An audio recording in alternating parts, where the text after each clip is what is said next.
Here's what you missed on the Sully Baseball Daily Podcast. The Ryan Braun apology was hilarious. It was a classic. I used it once. But gee whiz, Ryan Braun and Andy Pettitte just have the worst luck I've ever seen in my life. They just used it once, and they got caught. What are the odds? Astronomically small. So small that it smells like BS.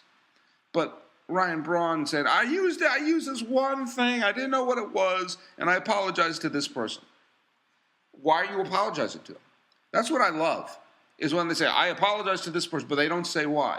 I apologize to this person because I dragged his name through the mud, accused him of being an anti-Semite, accused him of being a bad person, when in reality they were just doing their job and I was lying the whole time. Ryan Braun, you made it worse. I don't know how you did it, but you found a way to make it worse, make you look more like a jerk.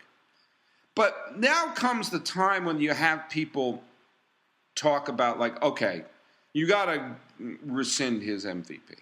Take away Ryan Braun's MVP. Some people are actually saying that. And there are people, smart people are saying that. It might be time to rescind his MVP. Yeah, we're going to take away his MVP. That'll do something. That'll learn him. That'll do well. Take back his MVP. No. Let's not take back his MVP. Let's leave his MVP right there as a reminder to everyone of the era and a reminder of everyone why we need to clean up the game and why we need to have a harder policy of cracking down on the users.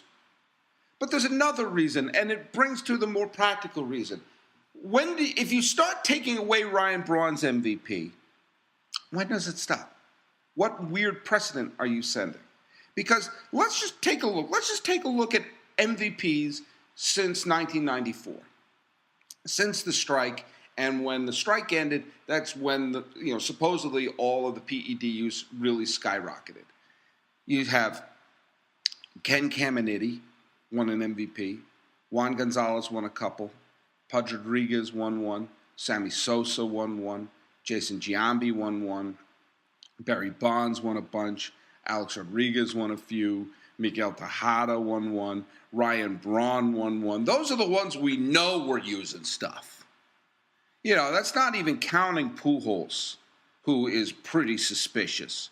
Jeff Bagwell, who's pretty suspicious. Mo Vaughn. Was Mo Vaughn ever implicated? I can't remember. I love Mo Vaughn.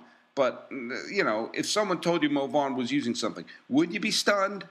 Would you be stunned if Jeff Kent came out and then find out he was using something? A guy went from a mediocre second baseman to being the biggest slugging second baseman of all time and had anger issues. The ones without a steroid cloud of them, Barry Larkin, Ken Griffey Jr., Chipper Jones. These are just the ones who won the MVP. Frank Thomas, Larry Walker, Vladdy Guerrero, Ichiro, Ryan Howard, Justin Morneau, Joey Votto, Miguel Cabrera, Joe Mauer, Dustin Pedroia, Jimmy Rollins, those guys. Would it stun you at this point if any of them used it? Well, would it be shocking? Maybe Ichiro. But would you be stunned if you found out? But you don't even have to go through the ones with the accusations. Caminiti, Gonzalez, Sosa, Giambi, Bonds, Tejada, Rodriguez, Braun. How many of those MVPs are we going to have to rescind? Do we have to go back to everyone's trophy case? And after that, who do you give it to? How many times was like Manny or Ortiz or Albert Bell or any one of those other people were, how many times was Rafael Palmeiro like the next in line? If you're going down the list, I know Giambi was the runner-up one year. Are you going to say award vacated? Well, what difference does that make? Then you'll say, well, why is it vacated? Well, because Miguel Tejada won it that year. Oh, okay. So Miguel Tejada has the moment to have the trophy, the millions after winning the trophy. He just doesn't have in a book later. Now, what does that solve? What does that accomplish?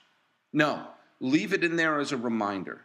The same way that the Cincinnati Reds are listed as the World Series champion of 1919, as a reminder that the White Sox threw that World Series. Just like the 86 Astros, the 87 Giants, and the 88 Dodgers are always listed as the ones who won their division that year. Years that the Reds had a more talented team, but Pete Rose was betting on games. Leave that as a reminder. Sometimes we can't erase the past. We can't spin around the world and make it all better. But we can leave it there as a reminder. This is what we had to clean up. There's a new podcast every day, 7 days a week, 365 days a year. Unless there's a leap year, then we're going to do another one. Catch us on iTunes, SoundCloud, or follow us on Twitter at Sully Baseball. I'm your host, Paul Francis Sullivan. Please call me Sully.